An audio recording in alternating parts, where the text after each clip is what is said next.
Hey Titans, how we holding up? Hopefully mostly good.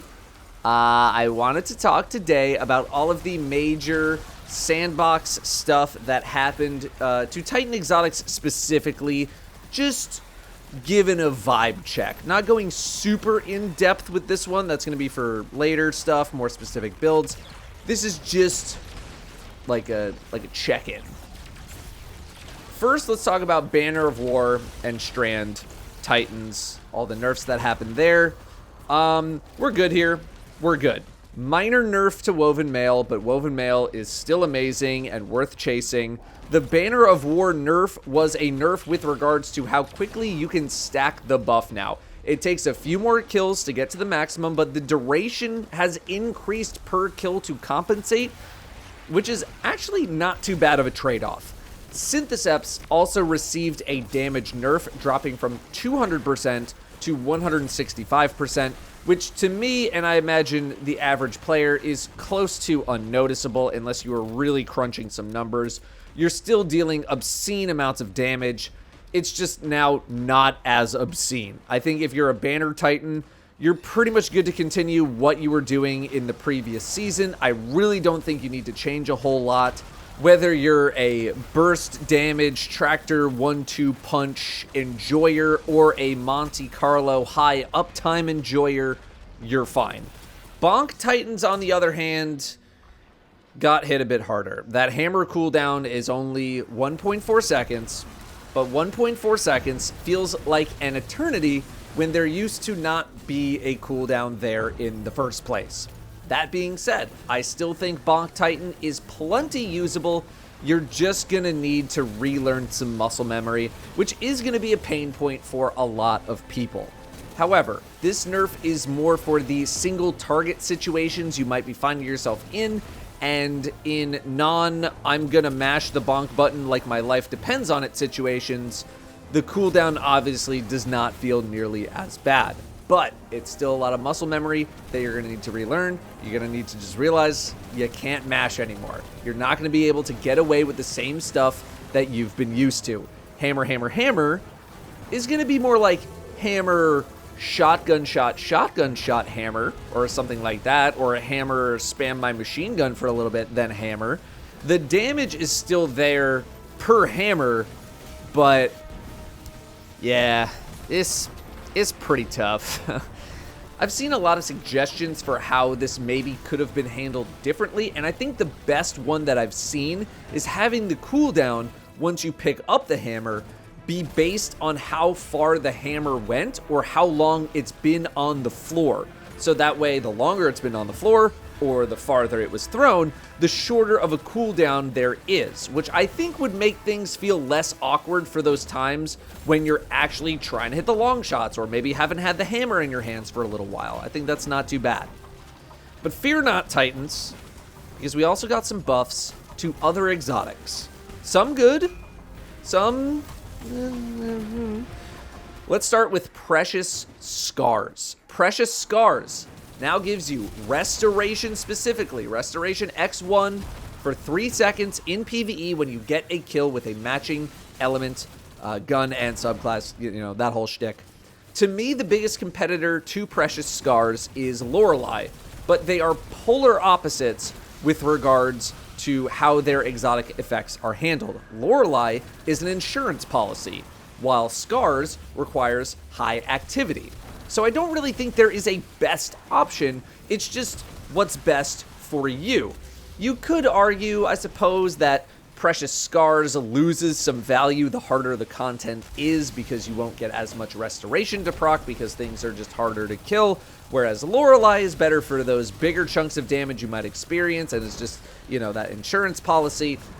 I don't think this is something that really needs to be argued, though. You should just pick what is better for your personal playstyle. Some people are still going to like Lorelei, but some people are going to rotate over to Precious Scars because they play a bit more offensively.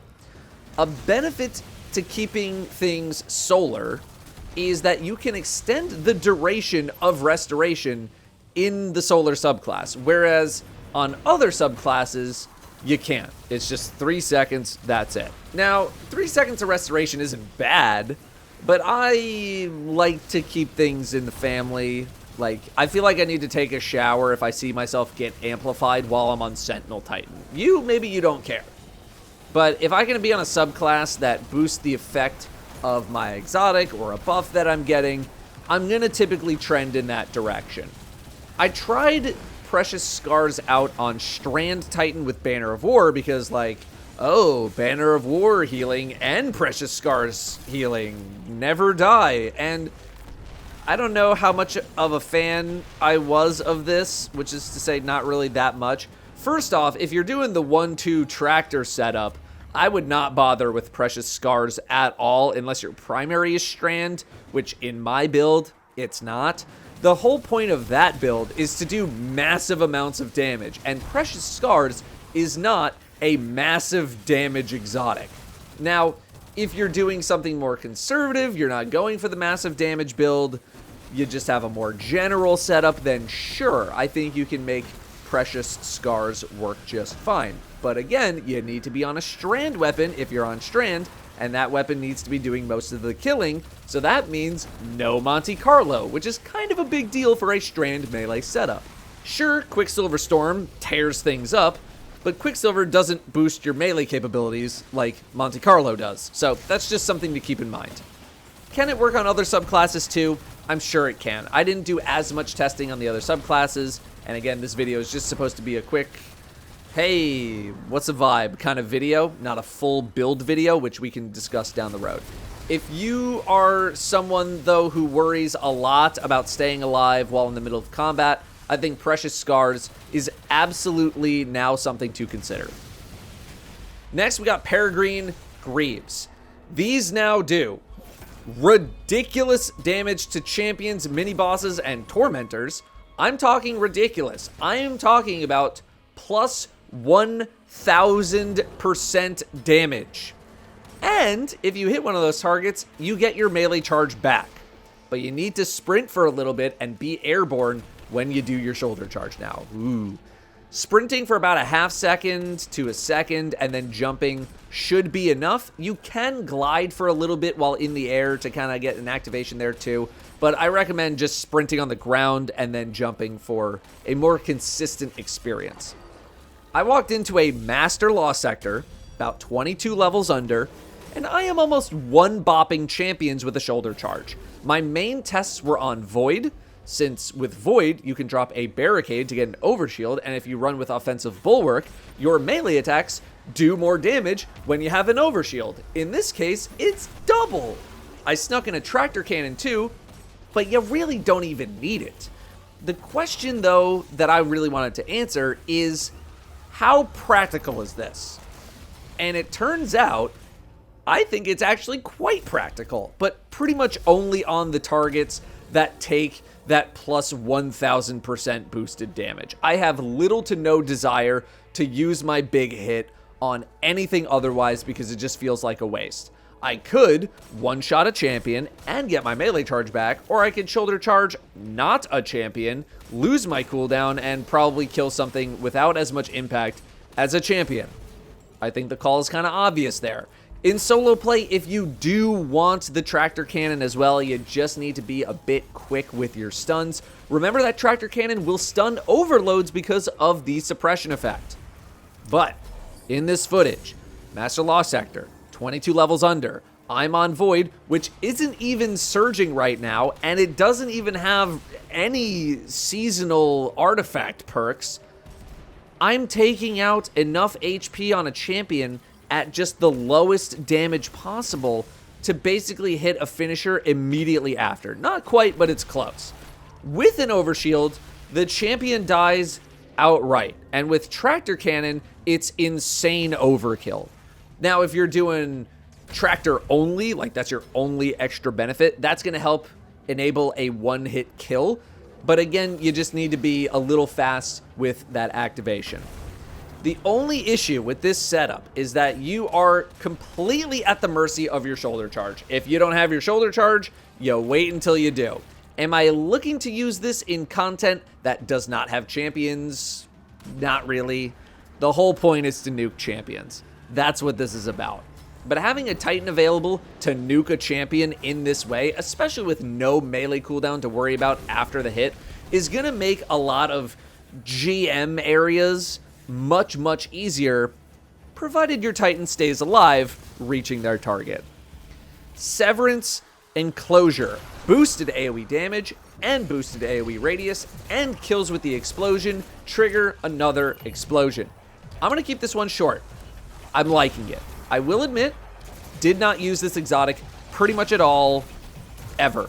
Like, testing for this video is the most I've ever used this exotic since it came out.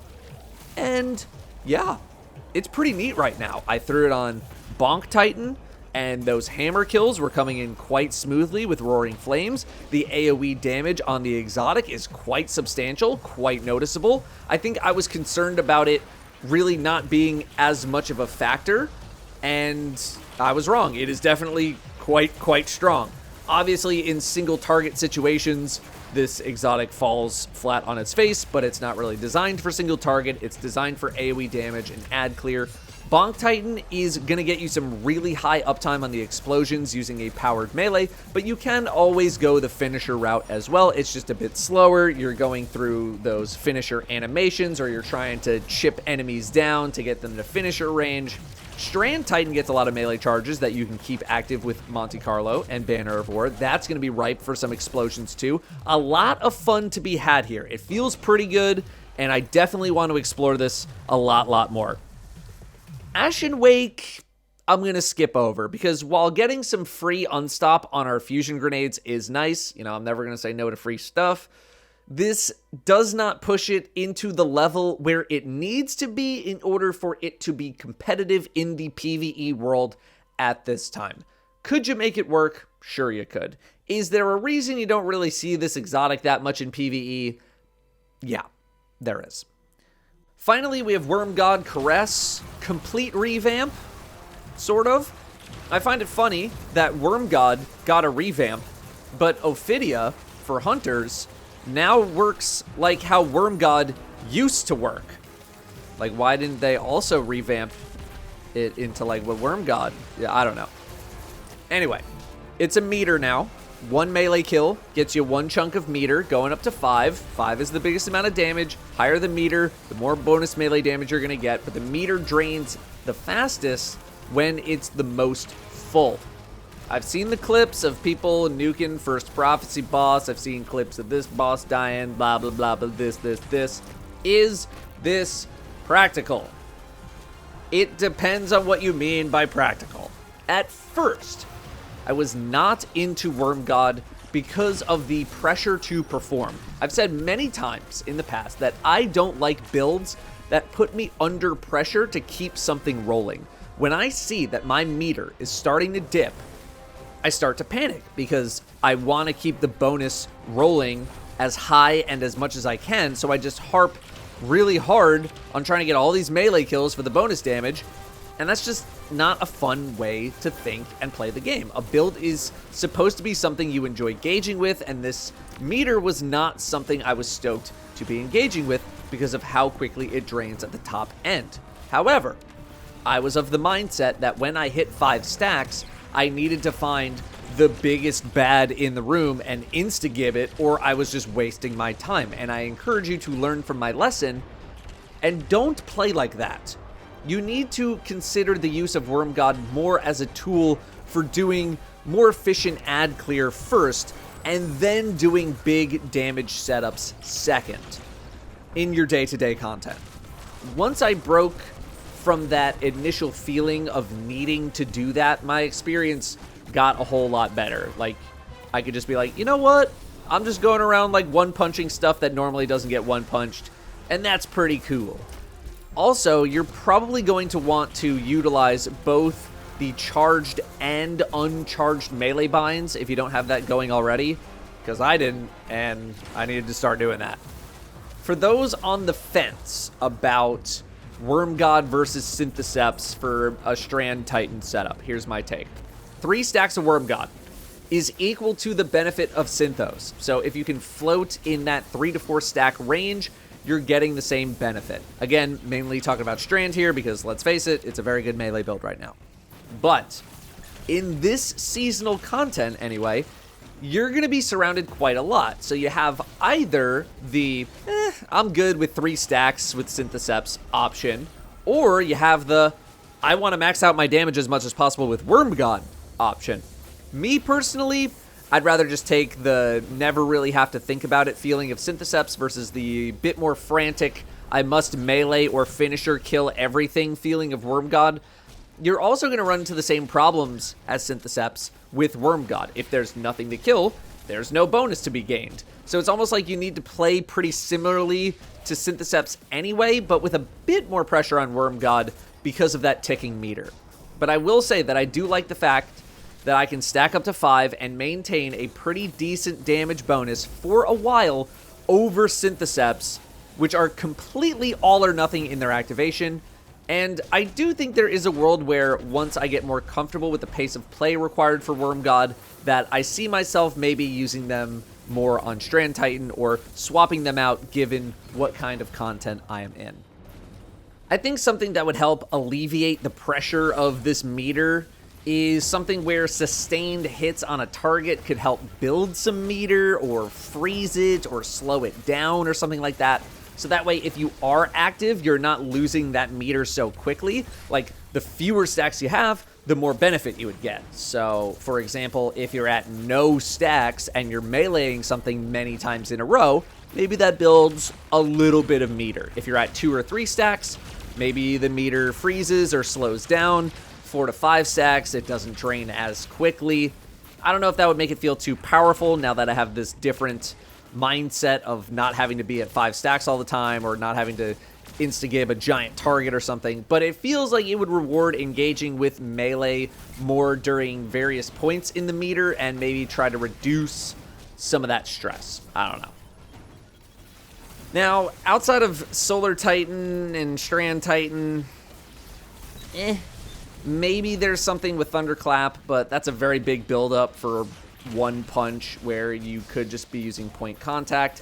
Void, sure, you can get a pretty decent shield bash or something. Stasis, I'm not even thinking about Stasis right now. We'll talk Stasis later. I think this is mainly for the Solar and Strand Titans out there, but wouldn't surprise me if Arc or Void or even Stasis just kind of came out of nowhere with some craziness to it. I'm interested in hearing what y'all have been building into for Titan within the first couple of days of the season. Quite a lot of options out there, and I feel like I have barely explored the seasonal artifact as well. Definitely want to work on some more specific build videos, some more specific things going into the future, but the next couple of videos are probably going to be pretty similar when I look at Warlocks and Hunters, just vibe checking some of the changes, seeing where we're at, just kind of catching everybody up. That's it. Thanks for all the support on the recent video, like and sub and all that. Thanks very much for watching. I will see you next time.